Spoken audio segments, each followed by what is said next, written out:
ਗਿੱਦੜਬਾਹਾ ਦੇ video block development ਅਫਸਰ ਤੇ ਘੁਟਾਲੇ ਦੇ ਇਲਜ਼ਾਮ ਲੱਗੇ ਨੇ। ਗਿੱਦੜਬਾਹਾ ਦੇ ਵਿਕਾਸ ਕਾਰਜਾਂ ਦੇ ਵਿੱਚ ਫੰਡਾਂ ਦੇ ਵਿੱਚ ਜਿਹੜੇ ਫੰਡ ਆਏ ਸੀ ਵਿਕਾਸ ਕਾਰਜਾਂ ਦੇ ਲਈ, ਉਹਨਾਂ ਦੇ ਵਿੱਚ ਘੁਟਾਲੇ ਦੇ ਇਲਜ਼ਾਮ ਨੇ।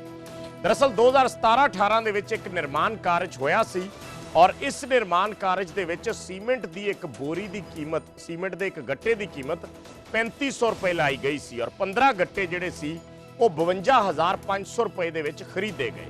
ਸਾਲ 2019-20 ਦੇ ਦੌਰਾਨ ਇੱਕ ਕਿੱਟ 400 ਰੁਪਏ ਦੇ ਵਿੱਚ ਖਰੀਦੀ ਗਈ ਔਰ 350 ਇੱਟਾਂ ਦੀ ਕੀਮਤ ਜਿਹੜੀ ਸੀ ਉਹ 1,40,000 ਰੁਪਏ ਪਾਈ ਗਈ। ਇਸੇ ਤਰ੍ਹਾਂ ਸਾਲ 2020-21 ਦੇ ਵਿੱਚ ਮਨਰੇਗਾ ਮਜ਼ਦੂਰਾਂ ਦੇ 1 ਸਾਲ ਦੀਆਂ ਦਿਹਾੜੀਆਂ ਜਿਹੜੀਆਂ ਸੀ ਉਹ 1100 ਦਿਨ ਗਿਣਵਾਈਆਂ ਗਈਆਂ। 400 ਤੋਂ 1100 ਦਿਨ ਇਹ ਦਿਹਾੜੀਆਂ ਗਿਣਵਾਈਆਂ ਗਈਆਂ, ਜਦੋਂ ਕਿ ਸਾਲ ਦੇ ਵਿੱਚ ਦਿਨ ਹੀ 365 ਹੁੰਦੇ ਆ। ਸੋ ਵੱਡੇ ਪੱਧਰ ਤੇ ਘਪਲਾ ਹੋਇਆ ਔਰ ਇਹ ਸਾਰਾ ਖੁਲਾਸਾ ਆਰਟੀਆਈ 'ਚ ਹੋਇਆ ਹੈ, ਕਿਉਂਕਿ ਔਨ ਰਿਕਾਰਡ ਹੁੰਦਾ ਜਿਹੜਾ ਤੁਸੀਂ ਯੂਸੀ ਦਿੱਤਾ ਹੋਵੇ, ਜਿਹੜੇ ਹਿਸਾਬ ਨਾਲ ਇਹ ਚੀਜ਼ਾਂ ਜਿਹੜੀਆਂ ਸੀ ਉਹ ਖਰੀਦੀਆਂ ਗਈਆਂ ਹੋਣ ਜਾਂ ਉਸਦੇ ਪੈਸੇ ਆਏ ਹੋਣ ਔਰ ਫਿਰ ਉਹ ਪੈਸੇ ਮਨਜ਼ੂਰ ਕੀਤੇ ਗਏ ਹੋਣ। ਹੁਣ ਇਹਦੇ ਵਿੱਚ ਕੌਣ-ਕੌਣ ਸ਼ਾਮਿਲ ਹੈ, ਕੌਣ-ਕੌਣ ਜ਼ਿੰਮੇਵਾਰ ਹੈ, ਇਹ ਇੱਕ ਵੱਡਾ ਸਵਾਲ ਹੈ। ਪਰ ਸਰਕਾਰ ਦੇ ਪੈਸੇ ਦਾ ਗਲਤ ਇਸਤੇਮਾਲ ਹੋਇਆ, ਸਰਕਾਰ ਦੇ ਫੰਡਾਂ ਦੀ ਦੁਰਵਰਤੋਂ ਹੋਈ ਹੈ ਜੋ ਵਿਕਾਸ ਕਾਰਜਾਂ ਦੇ ਲਈ ਭੇਜੇ ਜਾਂਦੇ ਨੇ। ਸੋ ਗਿੱਦੜਬਾਹਾ ਘੁਟਾਲੇ ਦਾ ਕਿੰਗ ਕੌਣ ਹੈ? 1500 ਰੁਪਏ ਸੀਮੈਂਟ ਦਾ ਗੱਟਾ, 400 ਰੁਪਏ ਦੀ ਇੱਟ, ਭ੍ਰਿਸ਼ਟਾਚਾਰ ਜਿਹੜਾ ਹੈ ਆਪਣੀ ਚਰਮ ਤੇ ਰਿਹਾ ਔਰ ਇਹ ਸਾਰੇ ਖੁਲਾਸੇ ਆਰਟੀਆਈ ਦੇ ਵਿੱਚ ਹੋਏ ਨੇ।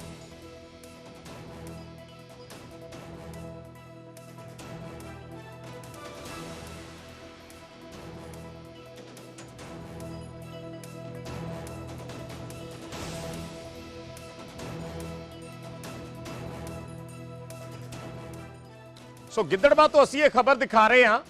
ਗਿੱਦੜਬਾਹਾ ਦੇ ਵਿੱਚ ਆਰਟੀਆਈ ਦੇ ਜ਼ਰੀਏ ਜੋ ਖੁਲਾਸਾ ਹੋਇਆ ਹੈ ਅਸੀਂ ਗ੍ਰਾਫਿਕਸ ਦੇ ਜ਼ਰੀਏ ਦੱਸਦੇ ਹਾਂ। 2017-18 ਦਾ ਜੇ ਪਹਿਲਾਂ ਜ਼ਿਕਰ ਕਰੀਏ, ਸੀਮੈਂਟ ਦਾ ਇੱਕ ਗੱਟਾ 3500 ਰੁਪਏ ਦਾ ਸੀਮੈਂਟ ਦਾ ਗੱਟਾ ਔਰ 15 ਗੱਟੇ ਜਿਹੜੇ ਆ ਇਸ ਦੇ ਵਿੱਚ ਇਸਤੇਮਾਲ ਹੋਏ, 52500 ਰੁਪਏ ਉਸ ਦਾ ਬਿੱਲ ਪਾਇਆ ਗਿਆ। ਇਹ ਸੀਮੈਂਟ ਦੇ ਗੱਟੇ ਦੇ ਨਾਲ ਸੰਬੰਧਿਤ ਹੈ। ਉਸ ਤੋਂ ਬਾਅਦ 18-19 ਜਾਂ 19-20 ਦੇ ਵਿੱਚ ਜੋ ਵਿਕਾਸ ਕਾਰਜ ਹੋਏ ਤੇ ਫਿਰ 20-21 ਦੇ ਵਿੱਚ ਜੋ ਵਿਕਾਸ ਕਾਰਜ ਹੋਏ, ਇਹ 19-20 ਦੀ ਫਿਗਰ ਹੈ ਜਿਹੜੀ ਅਸੀਂ ਦਿਖਾ ਰਹੇ ਹਾਂ। 2019-20 ਦੇ ਵਿੱਚ ਜਿਹੜੀਆਂ ਇੱਟਾਂ ਲਾਈਆਂ ਗਈਆਂ ਉਸ ਪਿੰਡ ਦੇ ਵਿੱਚ, ਕਿਉਂਕਿ ਬਹੁਤ ਸਾਰੇ ਕੰਮ ਮਨਰੇਗਾ ਦੇ ਤਹਿਤ ਕਰਵਾਏ ਜਾਂਦੇ ਨੇ ਔਰ ਉੱਥੇ ਫਿਰ ਜਿਹੜਾ ਮਟੀਰੀਅਲ ਖਰੀਦਿਆ ਜਾਂਦਾ ਉਹਨਾਂ ਦੇ ਰੇਟ ਫਿਕਸ ਕੀਤੇ ਜਾਂਦੇ ਆ। ਜਿਹੜੀਆਂ ਇੱਟਾਂ ਮੰਗਵਾਈਆਂ ਗਈਆਂ, ਇੱਕ ਇੱਟ ਦੀ ਕੀਮਤ 400 ਰੁਪਏ ਦੱਸੀ ਗਈ, ਜੋ ਪੈਸਾ ਸਰਕਾਰ ਵੱਲੋਂ ਲਿਆ ਗਿਆ ਉਸ ਦੇ ਮੁਤਾਬਕ, ਔਰ 350 ਇੱਟਾਂ ਲੱਗੀਆਂ ਕਿਸੇ ਕੰਮ ਦੇ ਵਿੱਚ ਜੋ ਪਿੰਡ ਦੇ ਵਿੱਚ ਕੋਈ ਵੀ ਕੰਮ ਕਰਵਾਇਆ ਗਿਆ ਹੋਏਗਾ। 350 ਇੱਟਾਂ ਲੱਗੀਆਂ ਔਰ ਬਿੱਲ ਬਣਿਆ 350 ਇੱਟਾਂ ਦਾ 1,40,000 ਰੁਪਏ। ਇਹ ਆਪਣੇ ਆਪ ਦੇ ਵਿੱਚ ਬੜਾ ਹੈਰਾਨੀਜਨਕ ਹੈ ਕਿ 1,40,000 ਰੁਪਏ 350 ਇੱਟ ਦਾ ਬਿੱਲ ਬਣਿਆ। ਸੋ ਇਸੇ ਤਰੀਕੇ ਨਾਲ ਅਗਲੀ ਸਲਾਈਡ ਜਿਹੜੀ ਹੈ ਉਹ ਤੁਹਾਨੂੰ ਦਿਖਾਉਣੇ ਆ 2020-21 ਦੀ। ਇਹ ਅਗਲੀ ਸਲਾਈਡ ਹੈ। 2020-21 ਦੇ ਵਿੱਚ ਮਜ਼ਦੂਰਾਂ ਦੀ 1 ਸਾਲ ਦੀ ਦਿਹਾੜੀ ਦੇ ਜਿਹੜੇ ਦਿਨ ਪਾਏ ਗਏ ਕਿ ਕਿੰਨੇ ਦਿਨ ਮਜ਼ਦੂਰਾਂ ਨੇ ਕੰਮ ਕੀਤਾ 1 ਸਾਲ ਦੇ ਵਿੱਚ। 400 ਦਿਨਾਂ ਤੋਂ ਲੈ ਕੇ 1100 ਦਿਨਾਂ ਤੱਕ ਦਿਹਾੜੀ ਪਾਈ ਗਈ। 400 ਦਿਨਾਂ ਤੋਂ ਲੈ ਕੇ 1100 ਦਿਨਾਂ ਤੱਕ। ਕੋਈ ਵੀ ਵਿਅਕਤੀ ਜੇ ਕੋਈ ਥੋੜਾ ਬਹੁਤ ਵੀ ਪੜ੍ਹਿਆ ਲਿਖਿਆ ਜਾਂ ਨਹੀਂ ਵੀ ਪੜ੍ਹਿਆ ਲਿਖਿਆ, ਉਹ ਵੀ ਘੱਟੋ ਘੱਟ ਇਹ ਤਾਂ ਜਾਣਦਾ ਕਿ ਸਾਲ ਦੇ ਵਿੱਚ 365 ਦਿਨ ਹੁੰਦੇ ਆ। ਪਰ ਇੱਥੇ ਘੁਟਾਲੇਬਾਜ਼ਾਂ ਨੇ 400 ਤੋਂ 1100 ਦਿਨ ਬਣਾ ਦਿੱਤੇ 1 ਸਾਲ ਦੇ, ਸਿਰਫ ਠੱਗੀਆਂ ਮਾਰਨ ਦੇ ਲਈ ਜਾਂ ਆਪਣਾ ਮਤਲਬ ਹੱਲ ਕਰਨ ਦੇ ਲਈ, ਸਰਕਾਰੀ ਪੈਸੇ ਨੂੰ ਆਪਦੀਆਂ ਜੇਬਾਂ 'ਚ ਪਾਉਣ ਲਈ, ਉਸ ਦੇ ਵਿੱਚ ਘਪਲੇਬਾਜ਼ੀ ਕਰਨ ਦੇ ਲਈ। ਔਰ ਕੋਈ ਇੱਕ ਵਿਅਕਤੀ ਇਸ ਦੇ ਵਿੱਚ ਸ਼ਾਇਦ ਜ਼ਿੰਮੇਵਾਰ ਨਹੀਂ ਹੋ ਸਕਦਾ, ਕੋਈ ਇੱਕ ਵਿਅਕਤੀ ਆਪਣੇ ਪੱਧਰ ਤੇ ਇਸ ਤਰੀਕੇ ਨਾਲ ਘੁਟਾਲਾ ਨਹੀਂ ਕਰ ਸਕਦਾ, ਇਹ ਕਈਆਂ ਦੀ ਸ਼ਮੂਲੀਅਤ ਹੁੰਦੀ ਹੈ। ਸੋ ਜਾਣਕਾਰੀ ਜਿਹੜੀ ਹੈ ਇਹ ਆਰਟੀਆਈ ਦੇ ਜ਼ਰੀਏ ਆਈ ਹੈ। ਇੱਕ ਸ਼ਖਸ ਵੱਲੋਂ ਜਿਹੜੀ ਹੈ, ਇੱਕ ਸ਼ਖਸ ਨੇ ਆਰਟੀਆਈ ਮੰਗੀ ਸੀ ਔਰ ਉਸ ਆਰਟੀਆਈ ਦੇ ਵਿੱਚ ਇਹ ਚੀਜ਼ ਨਿਕਲ ਕੇ ਆਈ ਹੈ। ਇੱਕ ਇੱਟ ਦੀ ਕੀਮਤ 400 ਰੁਪਏ, 350 ਇੱਟਾਂ ਮੰਗਵਾਈਆਂ ਗਈਆਂ। ਮਜ਼ਦੂਰਾਂ ਦੀ 1 ਸਾਲ ਦੀ ਦਿਹਾੜੀ ਦੇ 400 ਤੋਂ 1100 ਦਿਨ ਪਾਏ ਗਏ ਕਿ 400 ਤੋਂ 1100 ਦਿਨਾਂ ਦੇ ਵਿੱਚ ਉਹਨਾਂ ਨੇ ਕੰਮ ਕੀਤਾ ਔਰ ਜਿਹੜਾ ਸੀਮੈਂਟ ਦਾ ਇੱਕ ਗੱਟਾ ਸੀ ਉਹ 3500 ਰੁਪਏ ਦਾ ਖਰੀਦਿਆ ਗਿਆ। ਛੋਟਵੀਰ, ਨਾਂ ਕੀ ਹੈ ਤੁਹਾਡਾ ਤੇ ਕੀ ਖੁਲਾਸਾ ਕਰਨ ਜਾ ਰਹੇ ਹੋ? ਮੇਰਾ ਨਾਮ ਜੀ ਕਰਨਦੀਪ ਸਿੰਘ ਸਾਨੋ ਪਿੱਪਲ ਸਿੰਘ, ਪਿੰਡ ਰੋੜਾ ਵਾਲੀ ਹੈ। ਮੇਰੇ ਵੱਲੋਂ ਇੱਕ ਆਰਟੀਆਂ ਪਾਈਆਂ ਗਈਆਂ ਸੀ ਜਿਹਦਾ ਕੁਝ ਰਿਕਾਰਡ ਮੈਨੂੰ ਮਿਲਿਆ, ਕੁਝ ਰਿਕਾਰਡ ਨੇ ਨਹੀਂ ਦਿੱਤਾ। ਜਿਹਦੇ ਵਿੱਚੋਂ ਮੇਨ ਸੀ ਜੀ ਸੈਮੀ ਸਕਿਲਡ ਹੁੰਦੇ ਆ ਮਿਸਤਰੀ ਜੋ ਨਰੇਗਾ ਦੇ ਵਿੱਚ ਕੰਮ ਕਰਦੇ ਆ, ਇੱਟਾਂ ਜਾਂ ਟਾਈਲਾਂ ਲਾਉਂਦੇ ਆ। ਇਹ ਪਾਇਆ ਗਿਆ ਵੀ ਜਿਹੜੇ ਮਿਸਤਰੀ ਆ ਸਾਲ ਦੇ ਵਿੱਚ 20-21 ਦੇ ਦੌਰਾਨ 1100 74 ਦਿਨ ਕੰਮ ਕਰੀ ਜਾਂਦੇ ਇੱਕ ਸਾਲ 'ਚ, ਜਿਹੜੇ ਇੱਕ ਸਾਲ 'ਚ 365 ਦਿਨ ਹੁੰਦੇ ਆ।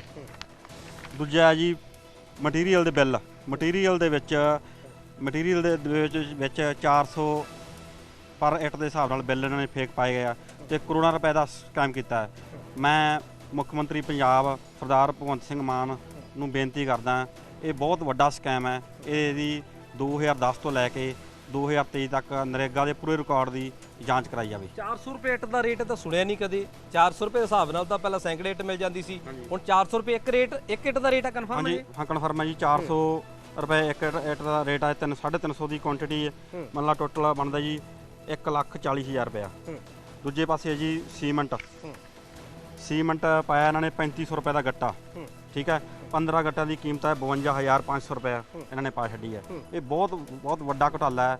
ਮੈਂ ਇਹਦੀ ਵਿਜੀਲੈਂਸ ਤੋਂ ਮੰਗ ਕਰਦਾ, ਵਿਜੀਲੈਂਸ ਦੇ ਉੱਚ ਅਧਿਕਾਰੀਆਂ ਤੋਂ ਮੰਗ ਕਰਦਾ ਵੀ ਇਹਦੀ ਜਾਂਚ ਵੱਡੇ ਅਫਸਰ ਤੋਂ ਕਰਾਈ ਜਾਵੇ। ਕੋਈ ਉੱਚ ਅਧਿਕਾਰੀਆਂ ਤੱਕ ਪਹੁੰਚ ਕੀਤੀ ਹੈ? BDO ਨੂੰ ਮਿਲੇ ਹੋ, DC ਨੂੰ ਮਿਲੇ ਹੋ, ਮੁੱਖ ਮੰਤਰੀ ਨੂੰ ਜਾਂਚ ਦੀ ਗੱਲ ਕਰਦੇ ਹੋ, ਸ਼ਿਕਾਇਤ ਕੀਤੀ ਹੈ ਕੋਈ?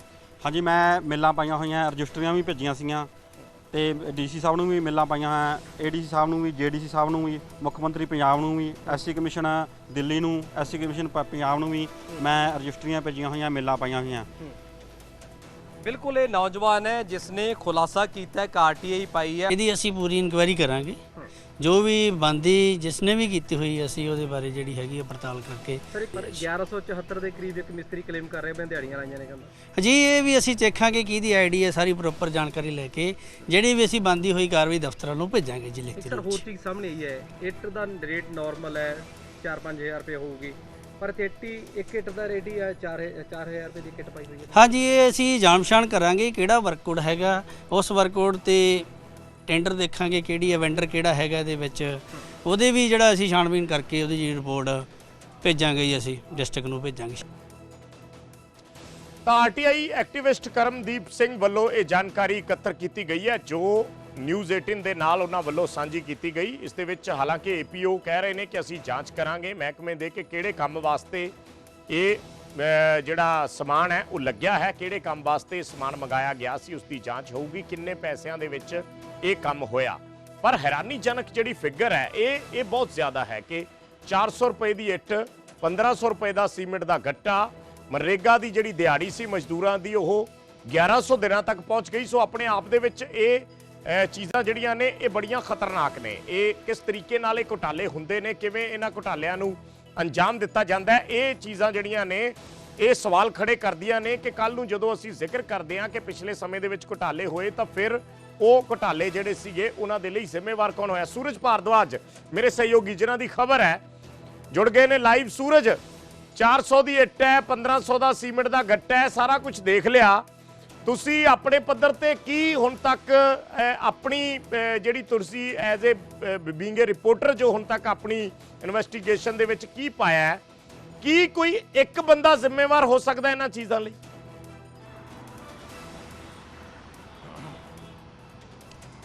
ਦੇਖੋ ਵਿਜੇ, ਥੋੜਾ ਜਿਹਾ ਇਸ ਨੂੰ ਦਰੁਸਤ ਕਰਦੇ ਆ। 400 ਰੁਪਏ ਦੀ ਕਿੱਟ ਹੈ ਤੇ 3500 ਰੁਪਏ ਦਾ ਸੀਮੈਂਟ ਦਾ ਗੱਟਾ ਹੈ ਜੀ। ਜੇ ਗੱਲ ਕੀਤੀ ਜਾਵੇ ਲੇਬਰ ਜਿਹੜੀ ਉਹਦੀ ਪਾਈ ਗਈ ਹੈ, ਮਿਸਤਰੀ ਦੀ ਪਾਈ ਗਈ ਹੈ 1100 ਤੇ 74 ਦਿਨ ਪਾਏ ਗਏ ਹੈ।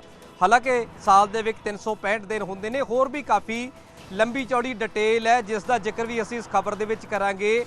ਦਰਖਤ ਲਗਾਉਣ ਦੇ ਲਈ ਜਿਹੜੇ ਰੁੱਖ ਜਾਂ ਪੌਦੇ ਲਾਏ ਗਏ ਸੜਕਾਂ ਦੇ ਉੱਪਰ, ਇੱਕ ਪੌਦੇ ਦਾ ਬਿੱਲ ਹੈ ਜਿਹੜਾ 1 ਲੱਖ ਤੇ 28,000 ਰੁਪਇਆ ਪਾਇਆ ਗਿਆ, ਤਾਂ ਕਰਕੇ ਗੱਲ ਕਿਤੇ ਨਾ ਕਿਤੇ ਹਜ਼ਮ ਨਹੀਂ ਹੁੰਦੀ ਕਿ ਉਹ ਕਿਹੜਾ ਪੌਦਾ ਜਿਹੜਾ 1.25 ਲੱਖ ਰੁਪਏ ਦੇ ਕਰੀਬ ਹੈ ਇਸ ਦਾ ਬਿੱਲ ਹੈ ਉਹ ਪਾਇਆ ਗਿਆ। ਹਾਲਾਂਕਿ ਇਸ ਚੀਜ਼ ਦੀ ਪੁਸ਼ਟੀ ਕਰਨ ਦੇ ਲਈ ਅਸੀਂ ਸਿਰਫ RTI ਵਾਲੇ ਬੰਦੇ ਤੇ ਭਰੋਸਾ ਨਹੀਂ ਕੀਤਾ, ਅਸੀਂ ਬਕਾਇਦਾ ਨਰੇਗਾ ਦੀ ਜਿਹੜੀ ਸਾਈਟ ਬਣੀ ਹੋਈ ਹੈ, ਨਰੇਗਾ ਦਾ ਜਿਹੜਾ ਪੋਰਟਲ ਬਣਿਆ ਹੋਇਆ ਜਿਸ ਦੇ ਉੱਪਰ ਨਰੇਗਾ ਦੇ ਪੂਰੇ ਕੰਮਕਾਜ ਦਾ ਬਾਇਓਡਾਟਾ ਅਪਡੇਟ ਕਰਨਾ ਹੁੰਦਾ ਹੈ, ਅਪਲੋਡ ਕਰਨਾ ਹੁੰਦਾ ਹੈ, ਜਿਸ ਦੇ ਵਿੱਚ ਬਿੱਲਾਂ ਤੋਂ ਲੈ ਕੇ तमाम ਤਰ੍ਹਾਂ ਦੇ ਡਾਕੂਮੈਂਟ ਸਬਮਿਟ ਕੀਤੇ ਨੇ। ਅਸੀਂ ਉਹਨਾਂ ਨੂੰ ਵੀ ਡਾਊਨਲੋਡ ਕੀਤਾ, ਉਹਨਾਂ ਨੂੰ ਟੈਲੀ ਕੀਤਾ। ਫਿਗਰ ਹੂਬਹੂ ਮਿਲਦੀ ਨਜ਼ਰ ਆ ਰਹੀ ਹੈ। 400 ਰੁਪਏ ਦੀ ਇੱਟ ਹੈ ਜਿਹੜੀ ਉਹ ਨਰੇਗਾ ਦੀ ਵੈਬਸਾਈਟ ਦੇ ਉੱਪਰ ਵੀ ਨਜ਼ਰ ਆ ਰਹੀ ਹੈ ਕਿ 400 ਰੁਪਏ ਦੀ ਇੱਟ ਖਰੀਦੀ ਗਈ ਹੈ, 3500 ਰੁਪਏ ਸੀਮੈਂਟ ਦਾ ਗੱਟਾ ਖਰੀਦਿਆ ਗਿਆ ਹੈ। ਜਿਹੜੇ ਮਿਸਤਰੀਆਂ ਦੀ ਲੇਬਰ ਦਿਖਾਈ ਗਈ ਹੈ 1174 ਦਿਨ ਹੈ ਜਿਹੜੇ ਇੱਕ ਸਾਲ ਦੇ ਵਿੱਚ ਦਿਖਾਏ ਗਏ, ਉਹ ਫਿਗਰ ਨੇ ਜਿਹੜੀਆਂ ਸਰਕਾਰੀ ਦਸਤਾਵੇਜ਼ ਨੇ। ਅਸੀਂ ਨਹੀਂ ਬੋਲਦੇ, RTI ਦੀ ਗੱਲ ਵੀ ਛੱਡੋ ਤੁਸੀਂ, ਇਹ ਉਹ ਦਸਤਾਵੇਜ਼ ਨੇ ਜਿਹੜੇ ਨਰੇਗਾ ਦੀ ਸਾਈਟ ਦੇ ਉੱਪਰ ਅਪਲੋਡ ਨੇ। ਪਰ ਜਦੋਂ ਤੋਂ ਖਬਰ ਹਰਕਤ ਦੇ ਵਿੱਚ ਆਈ ਹੈ, ਖਬਰ ਅਸੀਂ ਔਨ 에ਅਰ ਕੀਤੀ ਹੈ, ਕਾਫੀ ਲੋਕਾਂ ਦੇ ਫੋਨ ਆ ਰਹੇ ਨੇ, ਪਰ ਦੂਸਰੇ ਪਾਸੇ ਵੀਡੀਓ ਜਿਹੜੇ ਬਲਾਕ ਡਿਵੈਲਪਮੈਂਟ ਆਫੀਸਰ ਨੇ ਸਿਰਫ ਉਹਨਾਂ ਨੇ ਇਹੀ ਗੱਲ ਦਾ ਬਹਾਨਾ ਲਾਇਆ ਕਿ ਅਸੀਂ ਕਿਸੇ ਮੀਟਿੰਗ ਦੇ ਵਿੱਚ ਆ, ਪਰ ਇਹ ਮਾਮਲਾ ਕਾਫੀ ਹਾਈ ਪ੍ਰੋਫਾਈਲ ਹੋਣ ਕਰਕੇ ਇਸ ਮਾਮਲੇ ਦੀ ਪਹੁੰਚ ਅਸੀਂ ਡੀਸੀ ਤੱਕ ਕੀਤੀ ਹੈ। ਡੀਸੀ ਡਿਪਟੀ ਕਮਿਸ਼ਨਰ ਮੁਕਤਸਰ ਨੇ ਜਿਹੜੇ ਉਸ ਦੇ ਨਾਲ ਅਸੀਂ ਦਸਤਾਵੇਜ਼ ਸਾਂਝੇ ਕੀਤੇ ਨੇ, ਉਸਨੇ ਆਸ਼ਵਾਸਨ ਜ਼ਰੂਰ ਦਿੱਤਾ ਕਿ ਇਸ ਦੀ ਸਪੈਸ਼ਲ ਤੌਰ ਤੇ ਇਨਵੈਸਟੀਗੇਸ਼ਨ ਹੋਏਗੀ। ਅਸੀਂ ਇਨਵੈਸਟੀਗੇਸ਼ਨ ਦੇ ਲਈ ਇੱਕ ਬੰਦਾ ਅਪੁਆਇੰਟ ਕਰ ਦਿੱਤਾ, ਉਹ ਇਸ ਪੂਰੇ ਦੇ ਪੂਰੇ ਸਕੈਮ ਦੀ ਇਨਵੈਸਟੀਗੇਸ਼ਨ ਕਰੇਗਾ। ਪਰ ਸਵਾਲ ਬਹੁਤ ਸਾਰੇ ਨੇ, ਕਿਉਂ ਇੰਨੇ ਮਹਿੰਗੇ ਰੇਟ ਦੇ ਉੱਪਰ ਇੱਟਾਂ ਦੇ ਬਿੱਲ ਪਾਏ ਗਏ, ਸੀਮੈਂਟ ਦੇ ਬਿੱਲ ਪਾਏ ਗਏ, ਪੌਦਿਆਂ ਦੇ ਬਿੱਲ ਪਾਏ ਗਏ, ਲੇਬਰ ਦੇ ਬਿੱਲ ਪਾਏ ਗਏ। ਹਜੇ ਤਾਂ ਸਿਰਫ ਕੁਝ ਦਸਤਾਵੇਜ਼ ਨੇ ਜਿਹੜੇ ਸਾਡੇ ਹੱਥ ਲੱਗੇ ਨੇ। ਹਾਲਾਂਕਿ ਜੇ ਪ੍ਰੋਪਰ ਇਹਦੀ ਸਕਰੂਟਨੀ ਕੀਤੀ ਜਾਵੇ, ਪ੍ਰੋਪਰ ਜਾਂਚ ਕੀਤੀ ਜਾਵੇ ਜਾਂ ਵਿਜੀਲੈਂਸ ਇਸ ਪੂਰੇ ਮਾਮਲੇ ਦੀ ਜਾਂਚ ਕਰੇ ਤਾਂ ਇਹ ਘੁਟਾਲਾ ਲੱਖਾਂ ਦਾ ਨਹੀਂ, ਬਕਾਇਦਾ ਤੌਰ ਤੇ ਕਰੋੜਾਂ ਦਾ ਹੋ ਸਕਦਾ ਹੈ। ਸਿਰਫ ਪਿਛਲੇ ਸਾਲ ਦਾ ਨਹੀਂ, ਪਿਛਲੇ ਕਾਫੀ ਸਾਲਾਂ ਤੋਂ ਇਸੇ ਤਰ੍ਹਾਂ ਦੀ ਧਾਂਦਲੀ ਹੈ ਜਿਹੜੀ ਉਹ BDO ਬਲਾਕ ਡਿਵੈਲਪਮੈਂਟ ਆਫੀਸਰ ਦੀ ਦੇਖਰੇਖ ਦੇ ਥੱਲੇ ਹੋ ਰਹੀ ਹੈ, ਕਿਉਂਕਿ ਕਰੋੜਾਂ ਰੁਪਇਆ ਸਰਕਾਰ ਦੇ ਜਿਹੜੇ ਫੰਡ ਬਣਦੇ ਨੇ ਇਸ ਦੇ ਵਿੱਚ ਵੀ ਇਹ ਰਲ ਮਿਲ ਕੇ ਪੈਸੇ ਵੰਡੇ ਜਾਂਦੇ ਨੇ। ਬੇਸ਼ੱਕ ਉਹ ਠੇਕੇਦਾਰ ਕਲੇਮ ਕਰਦਾ ਹੋਵੇ ਜਿਸ ਦੇ ਠੇਕੇਦਾਰ ਦੇ ਬਿੱਲ ਲੱਗੇ ਨੇ, ਉਹ ਜਿਹੜਾ ਵੈਂਡਰ ਹੈ ਜਿਸ ਨੇ ਇੱਟਾਂ ਪ੍ਰੋਵਾਈਡ ਕਰਾਈਆਂ, ਕਿਸ ਭੱਠੇ ਤੋਂ ਇੱਟਾਂ ਆਈਆਂ, ਠੇਕੇਦਾਰ ਕੌਣ ਸੀ, ਕਿਸ ਤਰ੍ਹਾਂ ਇਹ ਪੂਰੇ ਦਾ ਪੂਰਾ ਸਕੈਮ ਚੱਲਦਾ, ਆਉਣ ਵਾਲੇ ਟਾਈਮ ਤੇ ਇਸ ਦਾ ਖੁਲਾਸਾ ਵੀ ਕਰਾਂਗੇ। ਪਰ ਜੇ ਹੁਣ ਤੱਕ ਦੀ ਖਬਰ ਦੀ ਗੱਲ ਕੀਤੀ ਜਾਵੇ ਤਾਂ ਵੱਡੇ ਅਧਿਕਾਰੀਆਂ ਨੇ ਆਸ਼ਵਾਸਨ ਦਿੱਤਾ ਹੈ ਕਿ ਇਸ ਪੂਰੇ ਗੋਰਖ ਧੰਦੇ ਦਾ ਜਿਹੜਾ ਜਾਂਚ ਹੈ ਜਿਹੜੀ ਉਸ ਦੇ ਲਈ ਇੱਕ ਟੀਮ ਦਾ ਗਠਨ ਕਰ ਦਿੱਤਾ ਔਰ ਜਲਦੀ ਹੀ ਜਾਂਚ ਤੋਂ ਬਾਅਦ ਬਣਦੀ ਕਾਰਵਾਈ ਉਹਨਾਂ ਅਧਿਕਾਰੀਆਂ ਦੇ ਖਿਲਾਫ ਹੋਏਗੀ ਜਿਨ੍ਹਾਂ ਨੇ ਐਡਾ ਵੱਡਾ ਸਕੈਮ ਕੀਤਾ। ਸੂਰਜ, ਕੁਝ ਕੰਮਾਂ ਦਾ ਪਤਾ ਲੱਗਿਆ ਉਸ ਪਿੰਡ ਦੇ ਵਿੱਚ ਕਿਹੜੇ-ਕਿਹੜੇ ਕੰਮ ਕਰਵਾਏ ਗਏ ਸੀ ਜਿਹਦੇ ਤੇ ਇੰਨਾ ਪੈਸਾ ਲੱਗ ਗਿਆ? ਕੁਝ ਕੰਮਾਂ ਦੀ ਜਾਂਚ ਹੋ ਪਾਈ ਹੈ ਕਿ ਕੋਈ ਗਲੀ ਬਣਾਈ ਗਈ, ਕੋਈ ਛੱਪੜ ਦਾ ਕੰਮ ਮਿੱਟੀ ਦਾ ਕੀਤਾ ਗਿਆ, ਜਾਂ ਬਹੁਤ ਸਾਰੇ ਐਸੇ ਕੰਮ ਹੁੰਦੇ ਆ ਪਿੰਡਾਂ ਜਿਹੜਾ ਆਪਾਂ ਮੋٹے ਤੌਰ ਤੇ ਅੰਦਾਜ਼ਾ ਲਾ ਲੈਂਦੇ ਆ ਵੀ ਆਹ ਕੰਮ ਦੇ ਮੋٹے ਤੌਰ ਤੇ ਇੰਨੇ ਕੁ ਪੈਸੇ ਲੱਗਣਗੇ। ਚਲੋ ਉਸ ਤੋਂ ਕੋਈ ਡੇਢੇ ਹੋ ਸਕਦੇ ਆ ਜਾਂ ਦੁੱਗਣੇ ਹੋ ਸਕਦੇ ਆ, ਪਰ ਇੱਥੇ ਤਾਂ ਕਿੰਨੇ ਗੁਣਾ ਹੋ ਗਏ ਉਹਦਾ ਕੋਈ ਅੰਦਾਜ਼ਾ ਹੀ ਨਹੀਂ।